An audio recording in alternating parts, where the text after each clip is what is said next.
Yan mo yung huling banat ni Vice President Inday Sara Duterte na panawagan ng mga buhaya na gustong mababa sa pwesto. Pakinggan nyo po yung isiniwalat niya kung sino ba talaga ang may utak ng impeachment laban kay Vice President Inday. Si Palaka ba? Si Bangag ba? Si Tambaluslos ba? Pakinggan nyo po kasi tuloy-tuloy ko lang i-play sa dulo na natin kumintuan. Ito po, pasok Day. Ma'am, si Congressman Jill Bongalon of the Ako Bicol Party List said na kung hindi naman daw po kayo interested sa trabahong ito, mag-resign na lang daw po kayo. Sabi din po ni Kong David Suarez, Deputy Speaker David Suarez, na most of the congressmen felt na the Vice President, kayo daw po, with all due respect, ma'am, sabi po, mag-resign na lang daw po kayo kasi parang hindi kayo interested sa trabaho, ma'am. Ano po ang inyong masasabi dito sa sinabi ng quote-unquote young guns of the Congress? Oo. Actually, kung mapapansin nyo, hindi ako nakikipag-usap sa kanila. Nakikipag-usap lang ako kay Zaldico at kay Martin Romales. Pero pagbibigyan kita, Ren? Yes po. Yes, pagbibigyan kita. Gusto nila mag-impeachment, diba? So apparently, pakiramdam ko at sa tingin ko sa mga nangyayari, wala silang kaso for impeachment. Kaya sila nandyan. Kaya sila sige hanap ng kung ano ang gagamitin nila. Ngayon, ang track ni Franz Castro, ni Trillanes, is impeachment. Gumawa sila ng isa pang track na resignation. Parang papalabas nila, impeach ka namin for wrongdoing, whatever. And then, itong isang grupo na ito, umalis ka dyan. Kasi kapag hindi ka umalis, kapituko ka. Pero, hindi naman kasi ako sasagot sa young guns. Dahil, kailangan ko sumagot sa 32 million na bumoto sa akin.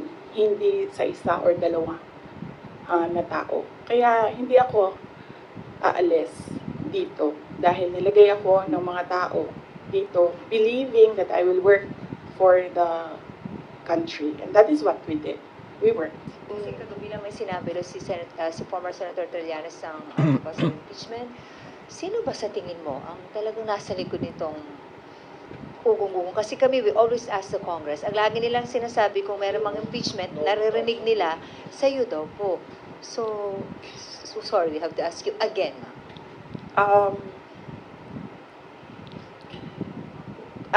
Kinote ko naman na si Representative Castro, di ba? Sa kanya nagsimula yan. I-quote ko ulit para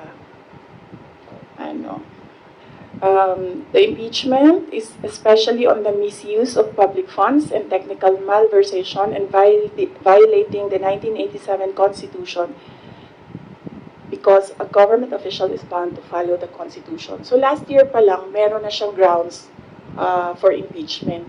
Kaya sinasabi ko, ginagawa nila ng paraan, pumasok lahat nung kailangan nila doon sa pinag-usapan nila na grounds. And then yes, nagsalita, kanina sinabi ko, one track is impeachment, nandito si Castro, nandito si Trillanes. Sino, alam ko kung sino, pero hindi ko siya masabi. At the proper time, siguro, pag lumabas na yung story about sa kanya, sasabihin ko yung lahat ng alam ko.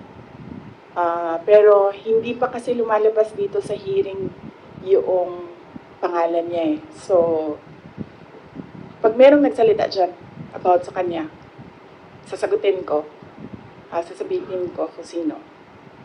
So, iisa lang ang handler ni Risa Ontiveros, ni Sonny Trillanes, at ni Franz Castro.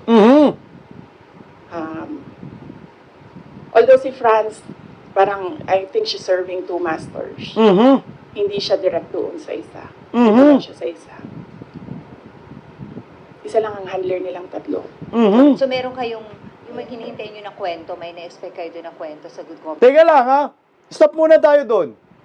Si Franz Castro, dalawa yung amo niya. Si Franz, si Trillanes, Hontiveros, iisa ang amo, pero si Franz, dalawang amo. Hindi si Franz direkta sa pinakaamo. O, tingnan nyo po ha. Ito, hindi natin alam kung sino. Pwede akong magkamali, pwedeng tatama. Ha? Teorya natin sa sinabi ni Inday. Kay Franz Castro muna tayo. Sinabi ni Inday, hindi direkta si Franz sa pinaka-amo ni Trillanes at Hontiveros. Saan ba nakadirekta si Franz Castro ngayon? Kanino? Kay Tambaluslos. So, ibig sabihin, si Franz Castro dumaan kay Tambaluslos. Si Tambaluslos, mayroon pang pinakamataas. Ngayon, yung amo ngayon ni Biros at ni Trillanes. O sino? Si Palaka. Si Palaka, di ba? Pwede akong mamali, pwede rin akong tatama. O tuloy, o. Government na hearing about sa'yo, ma'am. Hindi about sa akin, about sa kanya. I mean, yes, about sa akin, pero, Coming from him. related sa kanya. May video pa yun eh. Oho! May video! Any follow-up, Kat? Tapos sabi nila, ako daw yung hindi mapagkatiwalaan. Eh, hindi nga lumalabas yung video. Wala nga nakakaalam ng video eh. Mhm. Video, ma'am. Ma'am, anong video, ma'am? Basta. Puta, may Ma'am, video. anong video po yun, ma'am? Ay, pag sinabi ko yung gender, alam niyo na kagad kung sino eh. Mhm. Anong video? Alam niyo naman, di ba? Gusto niyo lang talaga manggaling sa Ma'am, no, akin. hindi po. JC, alam mo. Oh. Mm. Oh. No, we don't. Antayin natin. Mahaba kasi yung kwento sa kanya. Tapos, pag kinento ko yung parte lang ng question na yan, sayang naman yung ibang chismis. Hindi chismis yun kasi ako yung ano eh. Ako yung may alam. Mhm. Hindi. Iba pa. Iba Mas pa. malala pa sa pulburon video ito. Hindi ito yung pulveron. Hindi din. Hindi din. Oo.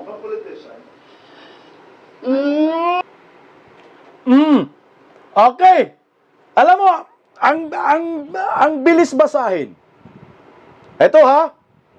Sinabi ni Inday, sabi ng mga reporter, pangalanan mo yung may video. Babae ba o lalaki? Ganito kasi yan. Pag sinabi ni Inday Sara lalaki, baka mag-iisip pa tayo kung sino.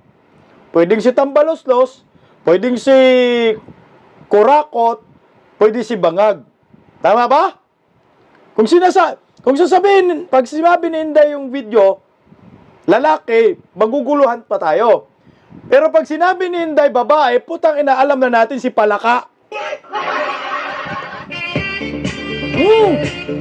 Kasi tinanong, anong gender? Pag sinasabi ni Inday yung may video pa nga may hawak akong video. Hindi pa pagkatiwalaan, hindi sana yung video isiniwalat ko. Tinanong man anong gender. Pag sinabi ko, malalaman nyo. Isa lang naman talaga ang mas makapangyarihan na babae ngayon, di man si Biros. Tuta man yan si Biros. May amo man si Biros. O sino? Kuka. Kuka. Basta, abangan na lang ho natin ang susunod na mangyayari. Tayo na, magwawala ang 32 million. Kita mo yung kumpiyansa ni Inday Sara? Matindi. Isa lang ang ibig sabihin nito. May hawak na alas si Vice President Inday Sara Duterte laban sa mga buwaya na from time to time ay ilalabas niya ang bidyong ito. Mas malala pa sa pulburon video.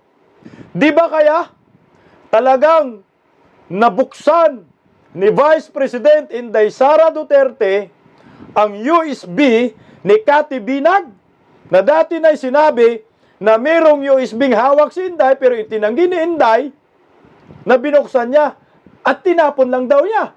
Pero ngayon lumabas, may hawak siyang video. Nako! Patay ang Palaka!